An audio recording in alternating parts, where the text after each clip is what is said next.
नमस्कार मित्रांनो, डिग्रजच्या कृष्णाकाठचे भाग तुम्ही पाहताय.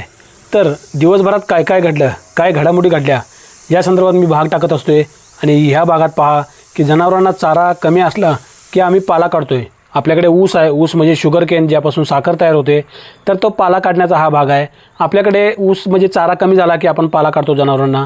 तर अशा प्रकारे वेगवेगळे भाग इथून पुढे येत जाणार आहेत. इथून पुढे 8 मिनिटापेक्षा कमी भाग असतील किंवा त्याच्या आसपासच भाग असतील. अशा प्रकारे आता इथून पुढे भाग येत जाणार आहेत आणि इथून पुढे वेगवेगळे मिक्स भाग येत जाणार आहेत. त्यामुळे पाहत चला आणि भाग कंटिन्यू चेंज होणार. म्हणजे दिवसभरात काय काय घटना घडल्या माझ्यासोबत याच्या संदर्भात हे भाग आहेत. तर डिग्रजचा कृष्णाकाठ तुम्हाला आवडल्यास तुमच्या मित्रांशी नक्की शेअर करत चला आणि खुश राहा, सुरक्षित राहा. चला पाहू. वैरण कमी आहे म्हणजे चारा कमी आहे जनावरांना म्हणून मी पाला काढायला गेलो आहे. चला. सध्या पावसाचं वातावरण आहे. पावसाचं वातावरण आहे म्हटल्यावर शेतात जाताना आपण चप्पल न घालूनच गेलं बरं. कारण की शेताला चप्पल घालून गेलो की शेताला चिखल लागतो आणि पायाला चिखल वगैरे लागून चप्पल खराब होते. त्यामुळे चप्पल न घालून गेलंच बरं आहे. आणि इथे हळद पीक दिसेल तुम्हाला. आपण मामाच्या शेतामध्ये आलो आहे. कारण की दुसऱ्या कोणाच्या शेतामध्ये पाला काढून देत नाहीत. मामाच्या शेतामध्ये आपण येतो कारण की तिथे आपला कोण विचारत नाही. पाला वगैरे काढायचा, जनावरांना थोडासा चारा कमी पडला आहे, मग आता इथे पाला काढायचा आहे. आणि मामाने साधारण 7 ते 8 एकर इथं हळद लावली आहे. आणि या ठिकाणी हळदीचा व्हिडिओ तुम्हाला दिसेल. आणि पाला बांधायसाठी मी हातात कासरा आणलेला आहे, म्हणजे दोरा आणलेला आहे. आणि डिग्रजच्या कृष्णाकाठचं तसं मुख्य पीक हे हळद नसून हे ऊस आहे. पण यावर्षी हळद जास्त लोकांनी केली आहेत. पाला काढायचा जनावरांसाठी पाला न्यायचा आहे म्हणून पाला काढायला इथे. आणि हळद किती लावल्या बघा की. हळद पूर्ण भरून, शेत भरून हळद लावल्या. साधारण 8 एकर तर हळदच आहे इथं. पूर्ण हळद दिसा लागल्या बघा की. डिग्रजच्या कृष्णाकाठचं मुख्य पीक ऊस आहे. पण हळद यावर्षी शेतकऱ्यांनी इतकी लावली ना, भरपूर हळद लावली यावर्षी. हे पहा, तुम्हाला दिसेल हळद.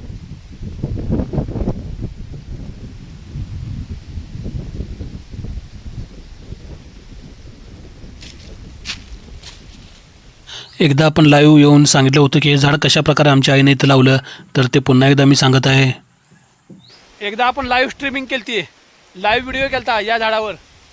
हे झाड आहे आंब्याचं. आमच्या आईने लहान असताना लावलं होतं. आई आमची खुरपणी करायला आली आणि खुरपणी करायला आल्यावर शेतामधलं कडेला झाड फक्त नुसतं बाजूला जाऊन टोकलं आईनं. हे साधारण 10 वर्षापूर्वी. आणि या झाडाचं एवढं मोठं रूपांतर झालं बघा, एवढं की आता आंब्याचं एवढं मोठं झाड झालेलं आहे. आमच्या आई मामाच्या शेतामध्ये खुरपणी करायला आली, म्हणजे भांगलणी करायला. तर खुरपणी करताना तिने झाड खुरपून टाकलं असतं तर आता इथं झाड नसतं. पण तिनं ते झाड उचललं आणि बाजूला फक्त खवलं, म्हणजे जमिनीमध्ये टोकलं. आणि आज बघा 10 वर्षानंतर ते केवढं मोठं झाड झालं आहे आणि याचे आंबे देखील आपल्याला खायला मिळतात. तर कधी केलेलं काम हे कधी पुन्हा आपल्या उपयोगाला येते, अशा प्रकारे सांगण्याचा माझा उद्देश आहे. आणि आता ऊसाचा पाला काढतो आहे मी. हे बघा, ऊसाच्या आतमध्ये जाऊन असा पाला काढला जातो आणि ह्या पाल्याचे नंतर पेंडी बांधल्या जातात. आता हे पाला मी जो काढलेला आहे तो हातामध्ये धरलेला आहे. अशा प्रकारे भरपूर पाला काढला जातो. आणि मी तुम्हाला दाखवतो की पेंडी कशी बांधली जाते. इथे बघा, पुढे मी सरीमध्ये ठेवलेली आहे, ऊसाच्या सरीमध्ये. बघा, ऊसाचं पाचट म्हणजे पाला असतो, ह्याला पाचट म्हटलं जातं किंवा पाला म्हटलं जातं. आणि ह्या ठिकाणी हे बघा, अशी प्रकारे पेंडी बांधली जाते. अशा 7 ते 8 पेंड्या बांधल्या की एक पेंडा तयार होतो, म्हणजे एक भारा तयार होतो. आणि या ठिकाणी मी आता घेऊन चाललो आहे बघा, हातामध्ये घेऊन ऊसाचे पाचट. कारण की ऊस आपण मामाचा शेत ऊस असल्यामुळे मामा आपल्याला काय म्हणत नाही, ऊसामध्ये काढा म्हणते, पाला काय अडचण नाही. कारण की डिग्रजच्या कृष्णाकिनारी आपली शेती नाही आहे. मग आपण जनावरांसाठी चारासाठी हे बघा पाला काढला आहे मी. 7 ते 8 पेंड्या पाला काढलेला आहे. आणि आता कासऱ्यामध्ये बांधणार मी. आणि हे बघा, कासऱ्यामध्ये लगेच मी बांधून झालेलं देखील आहे. आणि कासऱ्यामध्ये बांधून झाल्यानंतर आता हे उचलून घेणार मी. आणि साधारण हे वजन 35 ते 40 किलोच्या आसपास असते. आणि 35 ते 40 किलोचं वजन घेऊन रस्ता तिकडे आहे. कारण की आपली गाडी आतमध्ये येऊ शकत नाही गावातल्या कुठल्याही रोडला. कारण शेतामधले रोड गावातले असे असतात की गाडी पूर्ण जाऊ शकत नाही. मग गाडी मी रस्त्याला लावली. आणि आता हे घेऊन मी डोक्यावर भारा चाललेलो आहे गाडीकडे. आणि मोबाईल एका बाजूला धरलेला आहे. मी दाखवत तुम्हाला की कशा प्रकारे मी भारा उचलून नेलेला आहे. आणि कधी खांद्यावर घ्यायचो तर कधी डोक्यावर घ्यायचो भारा.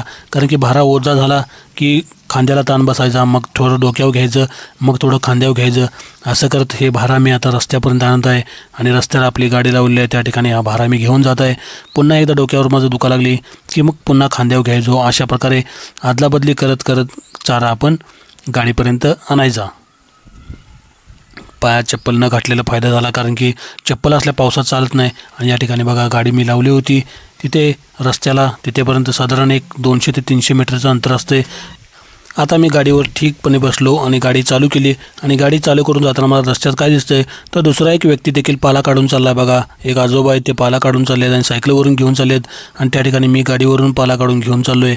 आणि जाताना आता रस्त्यामध्ये तुम्हाला दिसेल की डिग्रजच्या कृष्णाकाठी आता आपण जात आहे पाला काढून घरामध्ये जनावरांसाठी चारा घेऊन. आणि हा तोच रोड आहे ज्या रोडने वारी गेलती, शिवाय या रोडलाच पंचकल्याण पूजेचे देखील भाग आहेत. तर अशा प्रकारे हा डिग्रजच्या कृष्णाकुंडावरून एका वेगळ्या गावाला जाणारा रस्ता आहे.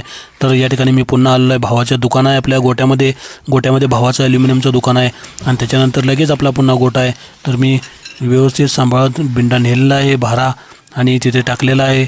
आणि तुम्हाला दिसेल की या ठिकाणी जनावरं देखील आहेत आणि जनावरं लगेच वरडायला चालू करतात.